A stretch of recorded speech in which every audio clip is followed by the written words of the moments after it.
Wala nang intro-intro. Tara, samahan niyo ako sa Bahay Kubo. Sinimple ang pakbet, hindi para sa kabet, pero para sa sikmurang galit na galit.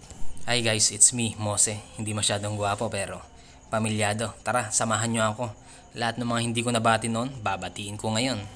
Simulan natin ang pagbati habang nagigisa kay Sergeant Daguna, soon to be Sergeant Paring Daguna. Alams na! Kay Gilban Gamuteya at Sergeant Nahera, Shawarat, sana inyong tignan at pagmasdan. Sa tiniting laman, pwede nang iulam. Pagkatapos magkatas, ilagay na natin ang bawang at sibuyas. Ating kiwar-kiwarin hanggang ang aromay sumama na sa hangin. Isabay ko na rin sa pagbati si Benrel Miro, Sergeant Galano, Daconis Toralba, Corpus Joshua, pati na rin si Paring Ludovico Ibangkulya. Shawarat sa inyo guys.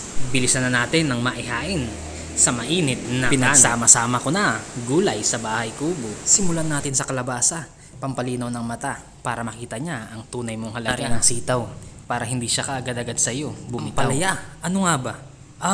Ampalayain ang taong minahal mo ng sobra. Ang hirap, di ba? Ito pa talong para relasyon nyo'y sumulong. Na, isama mo na ang okra. Nasa umpisa lang masaya. Tapos sa taglay na dulas, sa huli ikaw na rin ang kakalas. Kasi nga, puro siya hanap ng butas.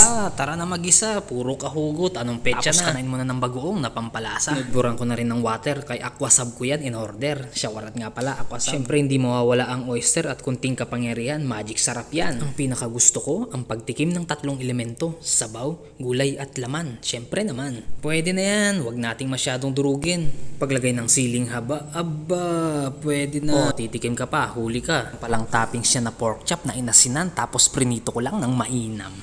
Kaletean, mga na naman. Paano ba kasi lagyan ng effect ito? Yung kumikinang-kinang, sayang naman. Slow motion.